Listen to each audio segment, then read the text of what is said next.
इस देवभूमि को हमें कैसा बनाना है, वो हमें ही निर्णय लेना होगा। और मैं एक गांधी जी का कोट है, be the change you wish to see in the world. यानी कि जो परिवर्तन आप चाहते हो ना, तो वो परिवर्तन हमें खुद में लाना होगा। एक अच्छी चीज ये हो रही है कि हम राष्ट्रीय राजधानी क्षेत्र के बहुत नजदीक हैं, जो हमारे लिए अपॉर्चुनिटीज के डोर ओपन कर रही है। ऑल वेदर रोड बन रहा है, तो जो रोड है उसी को ही हमने सेफर रोड बनाना है। ये स्ट्रेटेजी हम फिलहाल लेकर चल रहे हैं। हमने सिटी को कवर करने के लिए बाइक स्क्वाड्स भी अभी बनाए हैं और राइट नाउ हमारे 31 बाइक स्क्वाड्स हमारे चल रहे हैं। We are doing through e challan portal on tap. Automation से ही ड्राइविंग टेस्ट लेने का प्लान है। व्हीकल की फिटनेस के लिए मैनुअल होता था, हमने ATS ऑटोमेटिक टेस्टिंग स्टेशंस हमने मतलब इंस्टॉल्ड करे हैं। चाहे रोड सेफ्टी की बात हो, ड्राइविंग की बात हो, ड्राइविंग भी एक तरह की लाइफ को लेके एक स्किल ही है।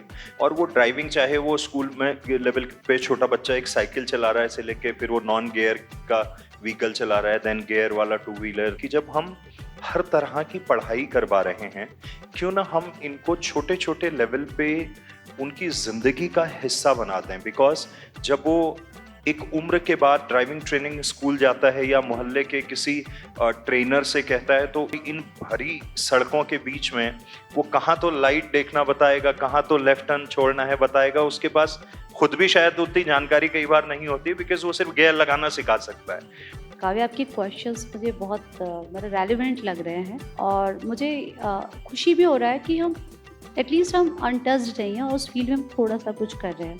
First is enforcement, road engineering या vehicular engineering. Third is emergency care, तो we can save the life. ये हमारा थोड़ा सा सक्सेस है कि दुर्घटनाओं में मृतक कम हो रहे हैं, घायल ज़्यादा हो रहे हैं। एजुकेट करना। इसके अलावा स्कूल्स में जो हमारे रोड सेफ्टी क्लब्स भी हमने बनाए हुए हैं, हम लोग लेक्चर्स देते हैं और उनको हम ट्रेन करते हैं। ईवी को लेके बड़ी टॉक चल रही है इस वक्त पे। कोई दिल्ली से भी आ रहा होगा, कोई जयपुर से भी आ रहा होगा, चार्जिंग को लेके।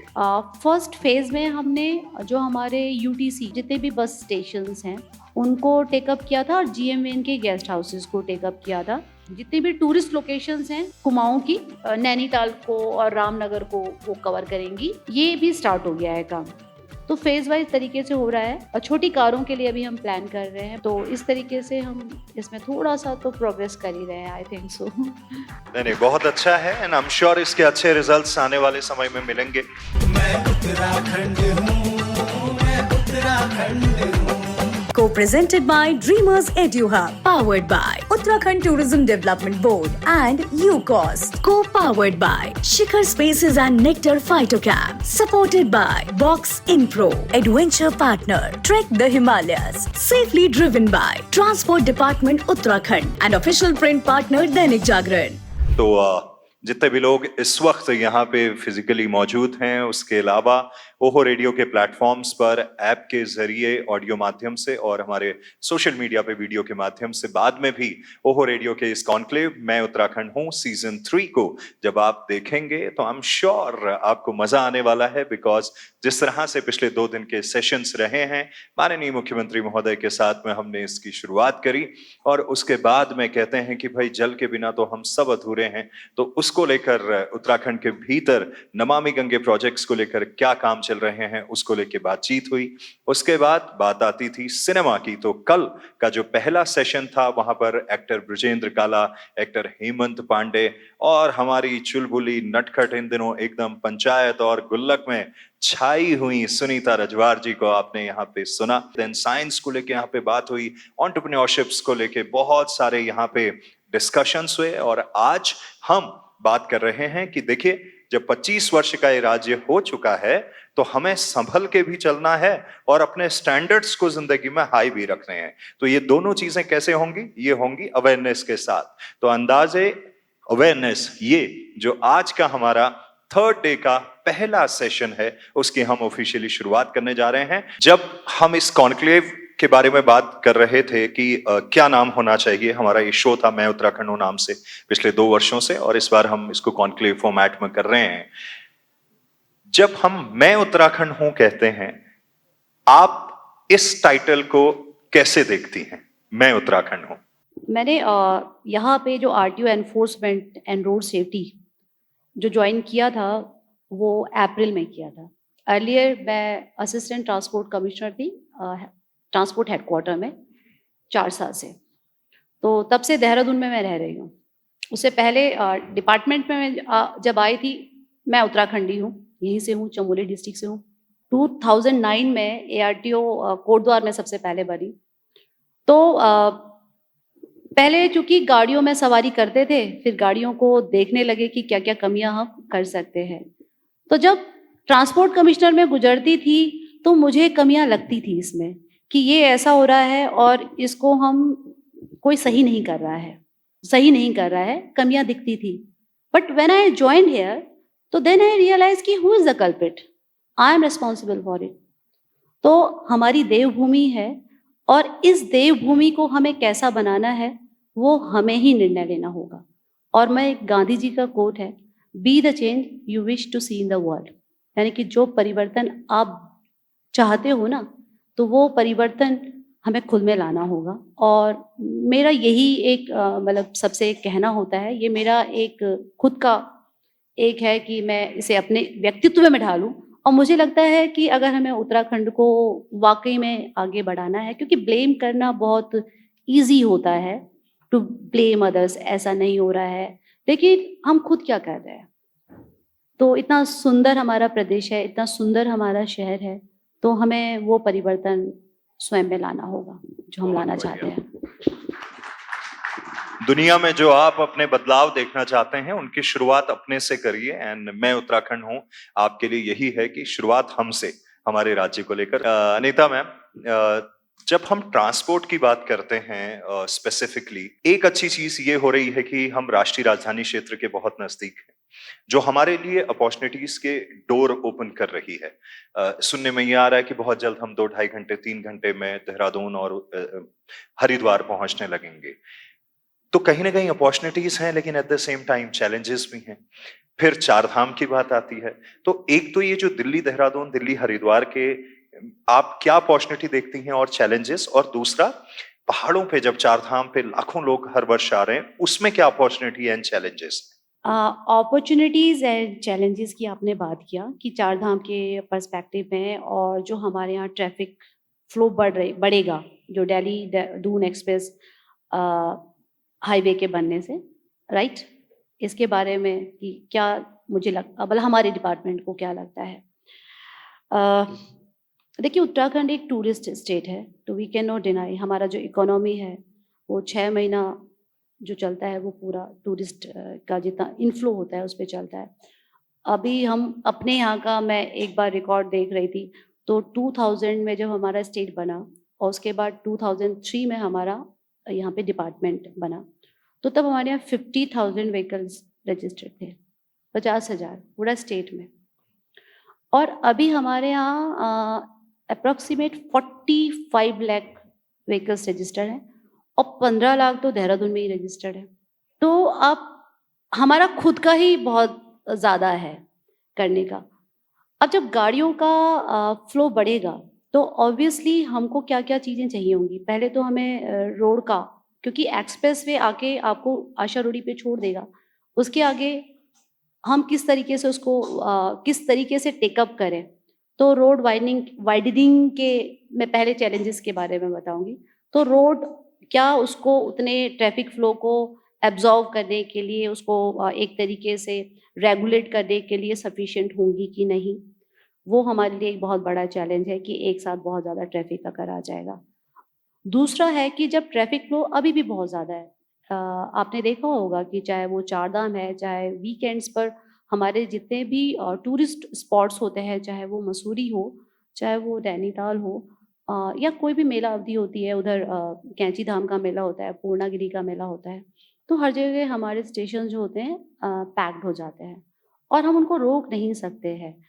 तो ट्रैफिक मैनेजमेंट, अब ट्रैफिक मैनेजमेंट में सारा जो होता है वो उस पे एनफोर्समेंट, क्योंकि मैन पावर हमारे पास लिमिटेड है। मैं अगर अपने डिपार्टमेंट की बात करूं, तो हमारा डिपार्टमेंट में हम लोग अभी टोटल 1006 हमारा पूरा स्ट्रक्चर है उत्तराखंड का ट्रांसपोर्ट डिपार्टमेंट का, और राइट नाउ हम लोग वर्किंग जो है वो अप्रॉक्सीमेट 700 के हैं, तो 300 का अभी भी हमारे पास अभी ये बैकलॉग है। तो इतना बड़ा स्टेट है हमारा, और उसको एनफोर्स करना, तो एनफोर्समेंट को हम कैसे बढ़ाएंगे? तो ये चीज़ हो गया। तो 2 के लिए हम कैसे करेंगे? तो रोड वाइडनिंग के लिए तो स्टेट लेवल पर भी काफ़ी प्रयास हो रहे हैं, और हम रोड सेफ्टी को एक तरीके से मैनेज करने का प्रयास करते हैं। उसके लिए ब्लैक स्पॉट्स जो हैं, जहाँ पर बहुत ज़्यादा दुर्घटनाएँ होती हैं, उनको हम आइडेंटिफ़ाई कर रहे हैं। ना केवल आइडेंटिफ़ाई कर रहे हैं, बल्कि हम उनको long term, short term measures के साथ-साथ हम टाइमली उनको एक तरीके से मॉनिटर करके उनको हम सही भी कर रहे हैं। और अभी हमारे 194 थे, और अभी हम 174 पर जो सेफ्टी मेजर्स हैं वो ऑलरेडी कर चुके हैं, और उसमें से धीरे-धीरे कुछ हट भी रहे हैं ब्लैक स्पॉट। अब क्रैश बैरियर्स वगैरह क्या होंगे? क्योंकि रोड हम एकदम से वाइड नहीं कर सकते हैं, ऑल वेदर रोड बन रहा है, तो जो रोड है उसी को ही हमने सेफर रोड बनाना है। ये स्ट्रेटेजी हम फिलहाल लेकर चल रहे हैं।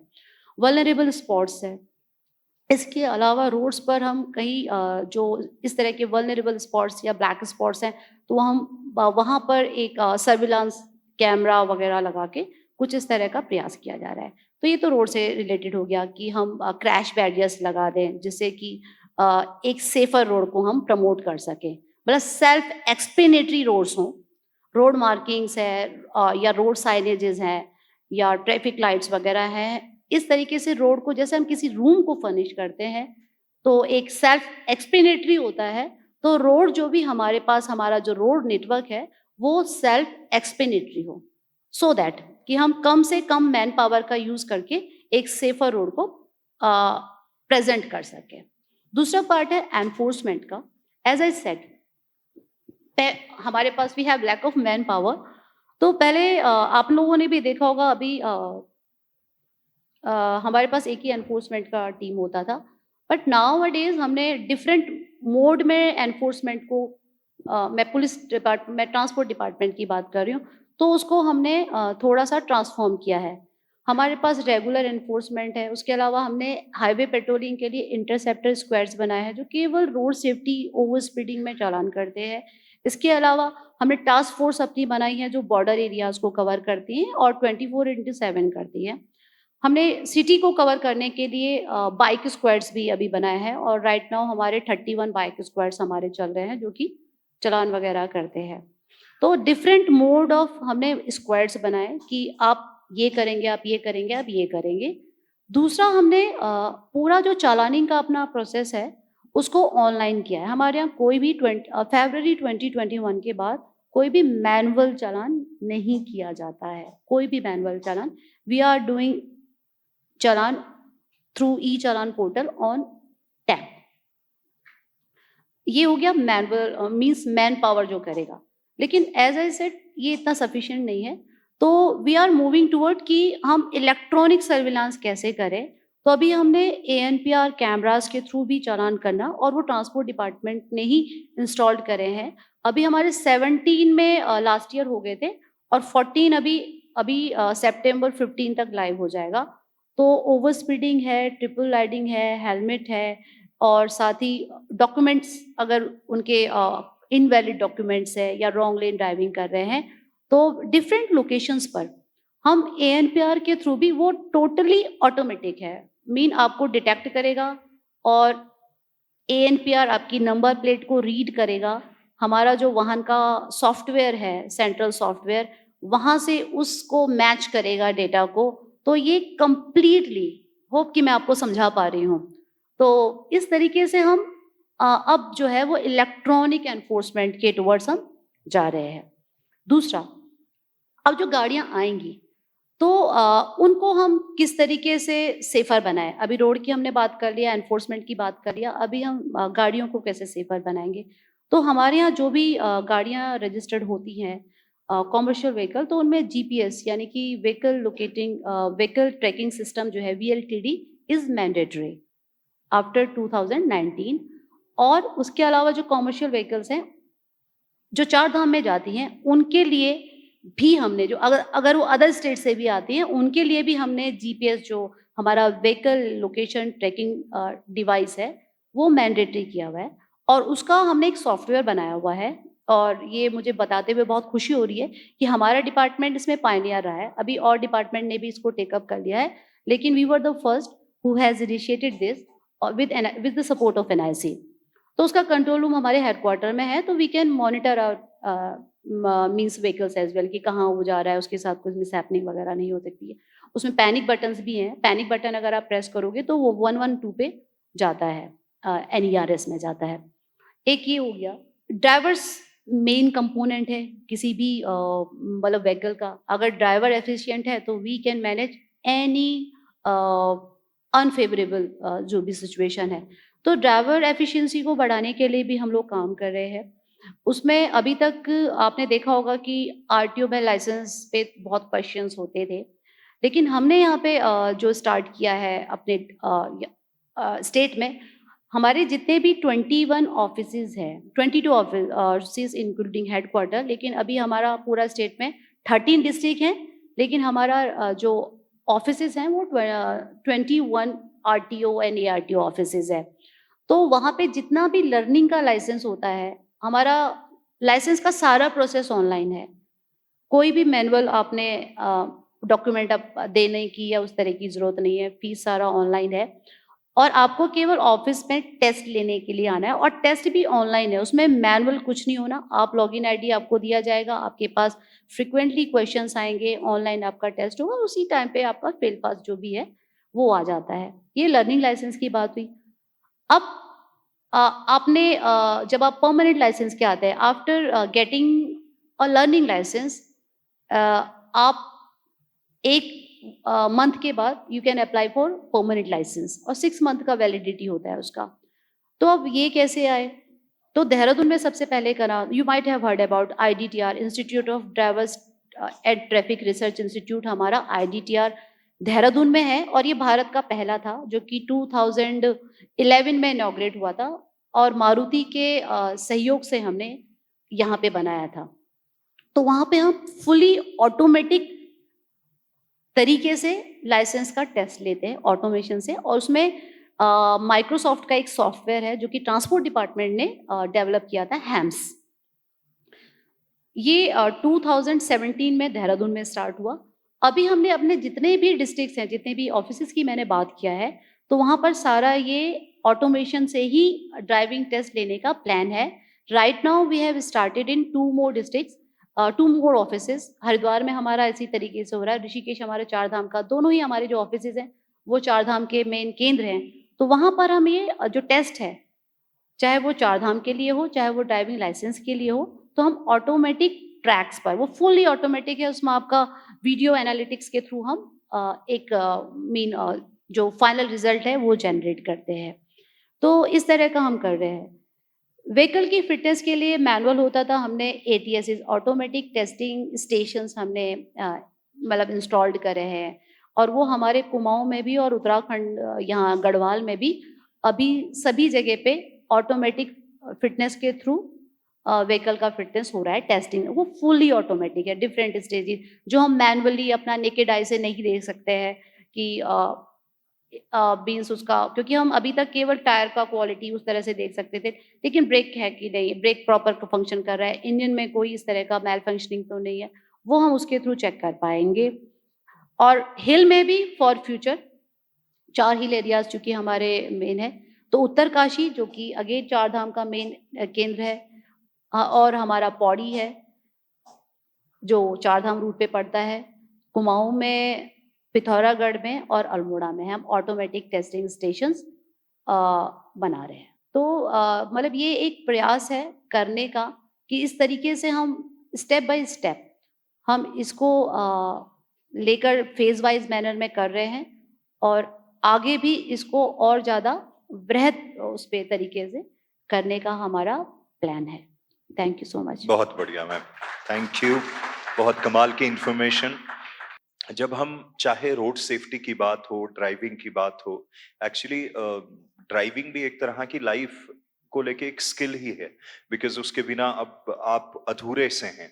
और वो ड्राइविंग चाहे वो स्कूल में लेवल पे छोटा बच्चा एक साइकिल चला रहा है से लेके फिर वो नॉन गियर का व्हीकल चला रहा है, देन गियर वाला two wheeler, then four wheeler या किसी भी तरह का वो चलाता है। आपको कितना इंपॉर्टेंट लगता है आज के समय में कि जब हम हर तरह की पढ़ाई करवा रहे हैं, क्यों ना हम इनको छोटे छोटे लेवल पे उनकी जिंदगी का हिस्सा बना दें? बिकॉज जब वो एक उम्र के बाद ड्राइविंग ट्रेनिंग स्कूल जाता है या मोहल्ले के किसी ट्रेनर से कहता है, तो उस ट्रेनर के ऊपर प्रेशर है कि अच्छा 4 लोग बैठे हैं, सबको 15-15 मिनट में निपटाना है। तो उसका काम होता है और इन भरी सड़कों के बीच में वो कहाँ तो लाइट देखना बताएगा, कहाँ तो लेफ्ट टर्न छोड़ना है बताएगा। उसके पास खुद भी शायद उतनी जानकारी कई बार नहीं होती, बिकॉज वो सिर्फ गियर लगाना सिखा सकता है। तो अगर हम इसको एक रूटीन का हिस्सा बना दें, इस बारे में आप क्या सोचते हैं? काव्य, आपके क्वेश्चंस मुझे बहुत मेरे रेलिवेंट लग रहे हैं और मुझे खुशी भी हो रहा है कि हम एटलीस्ट हम अनटच्ड नहीं हैं और उस फील्ड में हम थोड़ा सा कुछ कर रहे हैं। अभी मैंने जो बात किया, हम लोग रोड सेफ्टी में पहले हम केवल एनफोर्समेंट करते थे। एनफोर्समेंट मतलब कि गाड़ी को रोका, चालान किया, दैट्स इट। लेकिन 2015 के बाद से ये सेंट्रल गवर्नमेंट के लेवल पर कुछ मतलब 14 से ये सब ऑनवर्ड चल रहा था कि हमारे यहाँ जो है एक्सीडेंट का जो डेथ है वो बहुत ज़्यादा है। तो तब ये हुआ कि मैं थोड़ा सा डिटेल में बता दूंगी सो दैट कि अंडरस्टैंडिंग हो मेरा जो मैं बात कहूँ उसके लिए। तो 2014 में जो रिपोर्ट हमारी आती थी, जो भारत सरकार है वो एक्सीडेंट का एक डेटा पब्लिश करती है, नेशनल एक्सीडेंट रिपोर्ट करके हर बार आता है वो। तो 10 एक पूरा डिकेड में देखा गया कि आपका जो एक्सीडेंट का जो रेट है वो बढ़ ही रहा है, कम नहीं हो रहा है। अब एक टारगेट सेट हो गया कि अननेचुरल डेथ में एक्सीडेंट का जो डेथ है वो सबसे ज़्यादा है। अननेचुरल डेथ की मैं बात कर रही हूँ। और मतलब लगभग 1 लाख से 1.5 लाख से ज़्यादा, 1.25 लाख के लगभग डेथ्स हर साल होती है। इवन उत्तराखंड में भी आप देखेंगे तो लास्ट ईयर 1018 एक्सीडेंट हुए और उसमें लगभग 750 इतना डेथ हुआ है। तो इनको हम कैसे करें एक्सीडेंट को कम? तो उस पर सुप्रीम कोर्ट मॉनिटरिंग कमेटी एक बन गई। उसमें जो रिटायर्ड जज होते हैं सुप्रीम कोर्ट के, वो उसको चेयर करते हैं और 2 मेंबर्स होते हैं। वो एनालाइज, अब उनके इंस्ट्रक्शंस चलते हैं सभी पूरा पैन इंडिया। जो सुप्रीम कोर्ट मॉनिटरिंग कमेटी है वो मॉनिटर कर रही है रोड सेफ्टी को, कि सारे स्टेट्स जो हैं वो रोड सेफ्टी को एंश्योर करें। और उसका जो प्राइम मोटिव था तब, वो था कि बाय 2020 हमें 10% मतलब हर 50% ले आना है, मतलब हर साल 10% का हमें डिक्लाइन करना है।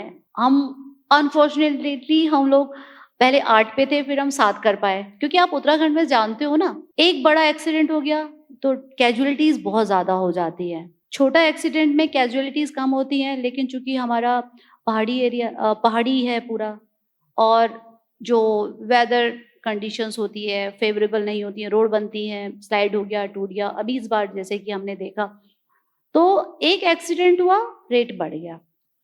तो उस पे हम एक तरीके से काम कर रहे हैं। अब काम कैसे करेंगे? कोई भी काम एज ए सेट कि वो प्लानिंग से किया जाता है। तो 5 ईज की मैं बात करूंगी। 5 ईज। फर्स्ट इज एनफोर्समेंट, वो पहले हम डिस्कस कर चुके हैं। एक हो गया रोड इंजीनियरिंग या व्हीकुलर इंजीनियरिंग, उस पर सेंट्रल लेवल पर भी काम हो रहा है, हम लोग भी काम कर रहे हैं। Third is emergency care. Emergency care means अभी आपने देखा होगा कि 108 चल रहा है। थोड़ा सा मैं इस टॉपिक को बता दूं क्योंकि ये बहुत रेलिवेंट है कि दुर्घटना में घायल का हमें हेल्प करना चाहिए, उसको हमें सहायता करनी चाहिए। क्योंकि गोल्डन आवर जो होता है ना, एक्सीडेंट में जो डेथ्स होती हैं वो किस वजह से होती हैं आप बताएं? क्योंकि उसको कोई बीमारी नहीं है, एक्सीडेंट विक्टिम को इंजरी की वजह से होती है, और इंजरी भी हेड इंजरी होता है। तो हेड इंजरी में अगर आपको फर्स्ट आवर में मेडिकल केयर, सही मेडिकल केयर मिल जाए तो we can save the lives. और इसीलिए हमारा दुर्घटना का आंकड़ा मृतकों का आंकड़ा घट रहा है, लेकिन दुर्घटनाएं बढ़ रही हैं। मतलब ये हमारा थोड़ा सा सक्सेस है कि दुर्घटनाओं में मृतक कम हो रहे हैं, घायल ज्यादा हो रहे हैं। तो उसके लिए ट्रॉमा सेंटर्स हैं, 108 का नेटवर्क है। हमने फर्स्ट रेस्पॉन्डर ट्रेनिंग भी स्टार्ट किया हुआ है और all over Uttarakhand transport department first responders तैयार कर रहा है और हम उनको फ्री ट्रेनिंग दे रहे हैं फर्स्ट एड का और फर्स्ट रेस्पॉन्डर का। यहाँ देहरादून में भी आई एम फॉर्चुनेट कि सिनर्जी जो मल्टी स्पेशलिटी हॉस्पिटल है उन्होंने हमारे साथ हमको बोला कि मैम हम फ्री ऑफ करना चाहते हैं, तो हम ना केवल ड्राइवर कंडक्टर्स के साथ बल्कि हम स्टूडेंट्स के साथ भी कॉलेजेस में जाकर भी उनको फर्स्ट रेस्पॉन्डर, क्योंकि वो सबको आना चाहिए, ये एक बेसिक ट्रेनिंग है फर्स्ट रेस्पॉन्डर होना, फर्स्ट एड करना, क्यों तो ये हम कर रहे हैं उसके लिए। और इसी में अब एक क्लॉज आ जाता है कि पहले आपने देखा होगा ना, डरते थे लोग, अभी भी हो रहा है कि अगर हम ले जाएंगे तो पुलिस हमको जाने क्या पूछ लेगा, हॉस्पिटल लेगा कि नहीं लेगा। Although lacunas are there, still there, अभी भी है मेरे पास बहुत सारे मतलब इस तरह के एक तरीके से कुछ क्वेरीज आ जाती हैं कि ये प्रॉब्लम हो गया। लेकिन उसके लिए गुड सैमेरिटन एक स्कीम है सेंट्रल गवर्नमेंट की, स्टेट गवर्नमेंट में हम चला रहे हैं और हम उसमें उनको ना केवल आइडेंटिफाई कर रहे हैं, गुड सैमेरिटन को ट्रांसपोर्ट डिपार्टमेंट भी कर रहा है, पुलिस डिपार्टमेंट भी कर रहा है और उनको हम एक तरीके से प्रोत्साहन राशि भी दे रहे हैं राज्य स्तर पर। डिस्ट्रिक्ट लेवल पर हम लोग 5,000 दे रहे हैं और राज्य स्तर पर उसको 25,000 दे रहे हैं। अभी आपने चिला वाला केस सुना होगा, तो वहाँ पे हमने उनको 21,000 रुपया दिया गुड सैमेरिटन को। और इसमें ऐसा है कि कोई पुलिस आपसे कोई क्वेरी नहीं कर सकती है, आप अपनी गाड़ी से लेकर जाएँ, आप 108 से लेकर जाएँ, कोई हॉस्पिटल आपको मना नहीं कर सकता है। तो इस तरह का एक अवेयरनेस हो गया इमरजेंसी केयर के लिए, हो रही है लेकिन लोगों को पता नहीं है। और उसमें ट्रीटमेंट भी इवन वहाँ आप एडमिट कर देते हो तो कई बार हॉस्पिटल आपसे बोलते हैं कि आप इतना पेमेंट करो। मैं तो गुड फेथ में लेके चलेगी गुड समैरिटन बन के, और वहाँ जाके हॉस्पिटल बोला कि नहीं हमने करा है, अब आप इतना रुपया भरिए। तो उसमें कैशलेस ट्रीटमेंट भी है, तो वो हम अपने डिपार्टमेंट के थ्रू फिर गवर्नमेंट को भेज रहे हैं और वो हम पेमेंट करवा रहे हैं कैशलेस में फिलहाल। अब बात होती है जो कि आपका क्वेश्चन था, उसके लिए एक और ही बचा, एजुकेशन, एजुकेट करना। अब एजुकेट कैसे करें? अब मैं किसी भी स्कूल में जाती हूँ, अवेयरनेस कैंपेन हम कर रहे हैं, अभी भी सभी स्कूल्स में अवेयरनेस कैंपेन हम कर रहे हैं। एवरीबडी नोज कि लाइसेंस होगा तभी गाड़ी चलाना है। ये किसी ने नहीं कहा कि आपके पास लाइसेंस नहीं है तो आप गाड़ी चला सकते हैं इन एनी कंडीशन। आपको ईवी चलाना है, इलेक्ट्रिक व्हीकल के लिए भी सोचना है कि हमें लाइसेंस की जरूरत नहीं है। ये क्वेरीज भी आती हैं कि इलेक्ट्रिक व्हीकल में तो लाइसेंस की जरूरत, रजिस्ट्रेशन की जरूरत जिसमें है उसमें लाइसेंस की जरूरत है, आपको लाइसेंस बनाना ही बनाना है। तो विदाउट गियर में आप 16 ईयर में लाइसेंस बना सकते हैं और विद गियर वाले में आपको 18 ईयर्स के बाद बनाना पड़ेगा। तो ये अब जानकारी कैसे दें हम उसको? तो इसके लिए हम अवेयरनेस का जो एक मॉड्यूल हमने तैयार किया हुआ है, ऑनलाइन मॉड्यूल भी है हमारा, और सभी ऑफिसर्स जो हैं हमारे वो हर ऑफिस में अवेयरनेस स्कूल्स में जाके करते हैं। इसके अलावा स्कूल्स में जो हमारे रोड सेफ्टी क्लब्स भी हमने बनाए हुए हैं, तो रोड सेफ्टी क्लब्स में जाके हम लोग लेक्चर्स देते हैं और उनको हम ट्रेन करते हैं। हमने एक बुक भी बनाया रोड से, उसमें क्लास 3 से लेकर क्लास 12 तक, क्योंकि क्लास 3 के बच्चे को जो पता होना चाहिए रोड सेफ्टी के बारे में, वो क्लास 12 से बिल्कुल डिफरेंट होगा ना। See we all are road users, मैं पेडिस्ट्रियन हूँ, मैं भी रोड यूजर हूँ, मैं पैसेंजर हूँ, मैं रोड यूजर हूँ, मैं गाड़ी चला रही हूँ, मैं गाड़ी में बैठी हूँ, बट मतलब different types of different user. तो जो क्लास 3 का क्लास 6 का बच्चा है उसको क्या एक तरह से प्रिकॉशंस लेनी है, उसको क्या देखना है, और जो क्लास 12 में बच्चा होगा उसके लिए क्या होगा। तो इस तरह का हमने एक मॉड्यूल बनाया है। तो हमने भी वो मॉड्यूल ट्रांसपोर्ट एजुकेशन डिपार्टमेंट के साथ पूरी बुकलेट बना के, वो मतलब मैं थी उससे जुड़ी हुई थी मैं, तो इसलिए मैं थोड़ा सा डिटेल में बता पा रही हूँ। और हमने बहुत मतलब एक कॉम्प्रिहेंसिव बनाया हुआ था, तो वो शेयर किया हुआ है, अभी वहाँ चल रहा है कि उसको हम करिकुलम का पार्ट बनाएंगे। अभी कुछ क्लासेस में उन्होंने एक 2 चैप्टर दिया है एजुकेशन डिपार्टमेंट ने, कि कैरिकुलम में थोड़ा बहुत एड ऑन किया है हमारे वाले जो हमने उनके साथ शेयर किया था। तो हमारा प्लान है कि कैरिकुलम में वो आ जाए, एक चैप्टर आ जाए क्लासेस में, क्लास 9 to 12 भी आएगा तो दैट वुड बी सफिशिएंट। फिर हम उनके मास्टर ट्रेनर्स को हम एक तरह से ट्रेन करेंगे एजुकेशन डिपार्टमेंट के, और सो दैट कि बच्चे में इनकलकेट कर सकें हम, मतलब उसके चाइल्डहुड से ही एक सेंस ऑफ ड्यूटी और एक जो सिविक सेंस ऑफ ड्यूटी होता है वो उसमें हो। राइट नाउ हम लोग रोड सेफ्टी कॉर्नर्स स्कूल में बना रहे हैं। मैं आज आपको बता दूं, जितने भी हम लोग स्कूल्स आइडेंटिफाई कर रहे हैं, तो जो हम ट्रैफिक रूल्स की बात करते हैं, ट्रैफिक साइंस की बात करते हैं, या फिर जो भी हम रोड सेफ्टी रिलेटेड उनको जानकारी देना चाहते हैं, उसके लिए हम रोड सेफ्टी कॉर्नर्स भी डेवलप कर रहे हैं। यहाँ देहरादून में भी हम कर रहे हैं कि most probably by the end of this month that will be completed, और कुछ जगहों पे हमारे वो बन भी गए हैं, वहाँ पे लर्निंग बच्चों का हो जाएगा। इसके अतिरिक्त हम लोग रोड सेफ्टी ट्रैफिक पार्क भी बना रहे हैं, और आप सब लोग को जान के बहुत खुशी होगी कि जो हमारा देहरादून में सिटी पार्क बन रहा है हेलीपैड के पास, तो उसमें ट्रांसपोर्ट डिपार्टमेंट ने भी एक पोर्शन लेके एमडीडीए से बहुत रिक्वेस्ट करने के बाद हमने एक पोर्शन वहाँ पे ले लिया है, और हम उसको ट्रैफिक पार्क डेवलप कर रहे हैं, और by the end of October और नवंबर में भी वो कंप्लीट हो जाएगा। तो उसमें पूरा ट्रैक है, साइकिल ट्रैक है, वर्कशॉप्स हैं। इसके अलावा उसमें एक तरीके से आपका ऑडियो विजुअल के लिए ऑडिटोरियम भी हमने बनाया हुआ है, सो दैट कि बच्चे का लर्निंग हो सके, और इंटरेस्टिंग वे में वो कैसे लर्न कर पाएंगे, जब इंटरेस्टिंग होगा तभी। तो इस तरह के प्रयास हम लोग अवेयरनेस के लिए कि एजुकेशन में अवेयर कैसे करें, तो ये हम लोग थोड़ा अपनी तरफ से प्रयास कर रहे हैं अभी। Thank you. बहुत अच्छा है मैम, थैंक यू। और इम्पॉर्टेंट है कि अगर हम उसको लाइफ स्किल के तौर पे अपनी जिंदगी का हिस्सा बना लें तो पॉसिबिलिटीज है कि दुर्घटनाएं भी कम होंगी और उसी तरह के हमको रिजल्ट्स भी मिलेंगे। मैम, आखिरी सवाल की तरफ बढ़ रहे हैं हम। एक मुद्दा बार बार आता है, जैसे प्लास्टिक को लेके कई सालों से एक अभियान चला है कि भाई प्लास्टिक मुक्त भारत हो, राज्य हो, शहर और गांव हो। क्योंकि कई बार क्या होता है कि हम उसके ऑल्टरनेटिव्स की व्यवस्था नहीं कर पाते हैं, तो एक लेवल पे तो हम आगे बढ़ जाते हैं, और ऑल्टरनेटिव्स नहीं हैं तो फिर बात वही हो जाती है कि कुछ दिनों बाद वापस प्लास्टिक आ जाता है। ईवी को लेके बड़ी टॉक चल रही है इस वक्त पे। एक व्यक्ति अपने घर से सोचता है कि चलिए ठीक है, क्योंकि पेट्रोल व्हीकल के मुकाबले वो थोड़ा सा महंगा भी है, वो इन्वेस्ट भी कर लेता है, लेकिन फिर बात आती है चार्जिंग की।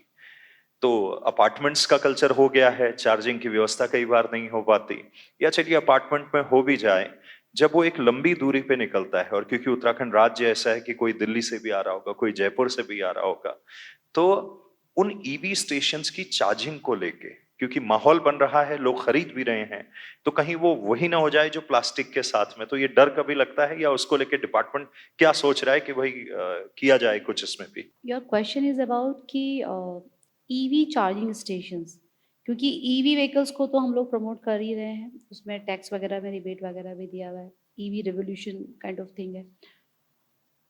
हम लोग क्या कर रहे हैं, राइट? तो ईवी चार्जिंग स्टेशंस के लिए चार्जिंग स्टेशंस, एक तो जो प्राइवेट ओनर है या बिल्डर है, अभी उत्तराखंड में 2018 का एक ईवी पॉलिसी है जो कि इंडस्ट्री डिपार्टमेंट ने बनाया हुआ था। तो अभी जो नेक्स्ट ईवी पॉलिसी हमने ड्राफ्ट किया था वो अंडर डिस्कशन है, और मे बी अब उसको सेतु आयोग ने टेकअप कर लिया है। EV policy drafted by us, लेकिन वो अब शासन में है और उस पर डिस्कशन वगैरह चल रहे हैं, तो किस तरीके से होगा, क्या क्या उसमें इंसेंटिव्स वगैरह मिलेंगे, ये सब तो पार्ट ऑफ पॉलिसी हो गया। लेकिन राइट नाउ हम लोगों ने फर्स्ट फेज में खुद से ट्रांसपोर्ट डिपार्टमेंट भी, वेरियस जो और होटेलियर्स हैं वो लोग तो कर ही रहे हैं। नगर निगम ने यहाँ देहरादून में भी 11 जगह पे चार्जिंग स्टेशन जो हैं वो इंस्टॉल करे हैं। बट मैं अगर ट्रांसपोर्ट डिपार्टमेंट की बात करूँ तो हमने इसको भी टेकअप किया हुआ है, और इसको हम फेज वाइज मैनर में कर रहे हैं। फर्स्ट फेज में हमने जो हमारे यूटीसी यानी कि उत्तराखंड ट्रांसपोर्ट कॉरपोरेशंस हैं, उनके जो जितने भी बस स्टेशंस हैं उनको टेकअप किया था, और जीएमएन के गेस्ट हाउसेस को टेकअप किया था। तो 24 में वो इंस्टॉल्ड हुए। लेकिन चूंकि यूटीसी के प्रॉपर बस स्टेशन पहाड़ों पे हमें नहीं मिले, तो द आइडिया वॉज कि 4 धाम को पहले हम, क्योंकि जो भी टूरिस्ट आएगा वो 4 धाम में आएगा, तो पहले 4 धाम का जो रूट है, जो कैलकुलेशन था कि हर 30 पर होना चाहिए, जो आइडियली जो है वो हर 30 किलोमीटर पर एक चार्जिंग स्टेशन होना चाहिए आपका, और फास्ट चार्जिंग चाहिए होगा हमको, क्योंकि स्लो चार्जिंग में आपको 2-2.5 घंटा लगेगा। अब 2-2.5 घंटा किसके पास है? अगर है भी तो वैसी जगह होनी चाहिए फिर, जैसे कि अगर हम दिल्ली के लिए जाते हैं तो हल्दीराम और वहाँ पे जो फूड कोर्ट्स हैं तो वहाँ पे वेट कर सकते हैं। तो हमको जाना है फास्ट चार्जिंग का, कि आधा घंटा 40 मिनट्स में वो सफिशिएंट चार्जिंग कर ले। तो जीएमएन के जितने भी गेस्ट हाउसेस चार धाम में हैं, वहाँ पर हम लोगों ने चार्जिंग स्टेशंस को इंस्टॉल्ड किया है, सो दैट वहाँ पे एक तरह की आपका फैसिलिटी मिल जाती है, और आप वहाँ पे जाइए, चार्ज करिए, ऑनलाइन आप पेमेंट कर सकते हो उसको पेटीएम के थ्रू। तो फर्स्ट फेज़ में ये हुआ, और 2 लोकेशंस नहीं 4 लोकेशंस उसमें यूटीसी की भी थी।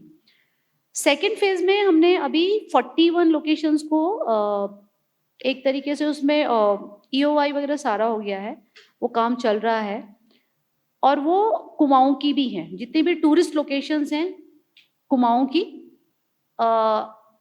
ये नैनीताल को और रामनगर को वो कवर करेंगी।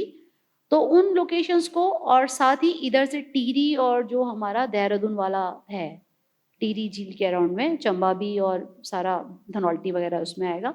तो दैट आर 41 लोकेशंस। तो उन 41 लोकेशंस पर भी ट्रांसपोर्ट डिपार्टमेंट की तरफ से इंस्टॉलेशन किया जाएगा। ये भी स्टार्ट हो गया है काम। थर्ड फेज़ में हमने अब जो किया है, जिसके लिए हम प्लान कर रहे हैं, कि जो फोकस एरिया इज़ कि हमारे जो प्लेन्स के डिस्ट्रिक्ट है, क्योंकि ज़्यादातर यहाँ ट्रैफिक का जो फ्लो होता है ना, ऋषिकेश में है तो राफ्टिंग के लिए वीकेंड्स में बहुत ज़्यादा मतलब एकदम से आते हैं, और एक चार्जिंग में फुल चार्जिंग में 150 से 200 किलोमीटर आराम से चल जाता है। हम लोगों ने टेस्ट लिया था तो पूरा घूमकर आ जाता है, टिहरी घूमकर आ सकता है कोई भी, अगर एक फुल चार्जिंग हो तो। तो इन पे हम टेकअप कर रहे हैं, और इन पे हमने जो प्लान बनाया है, जितने भी हमारे गवर्नमेंट ऑफिसेज होंगे उनके प्रेमिसेस में हम इसको इंस्टॉल करेंगे। जितने भी हमारे रोड साइड एमिनिटीज़ होंगी, पार्किंग एरियाज़ है, तो उन पे हम इनको इंस्टॉल्ड करेंगे। और ये है कि देहरादून, ऋषिकेश, हरिद्वार को मिलाकर अराउंड 50 में हम करें, 50 मोर, और उधर काशीपुर और रुद्रपुर और जो हल्द्वानी वाला है उसमें भी हम इतना ही 50 में कर पाएँ इंस्टॉलेशन। तो फेज़ वाइज तरीके से हो रहा है। छोटी कारों के लिए अभी हम प्लान कर रहे हैं, बसेस के लिए प्लान नहीं कर रहे हैं। तो इस तरीके से हम इसमें थोड़ा सा तो प्रोग्रेस कर ही रहे हैं, आई थिंक सो। नहीं, बहुत अच्छा है, एंड आई एम श्योर इसके अच्छे रिजल्ट्स आने वाले समय में मिलेंगे, क्योंकि एनवायरनमेंट के लिहाज से भी अच्छा है वो। बहुत बहुत धन्यवाद। मैं उत्तराखंड हूँ, मैं उत्तराखंड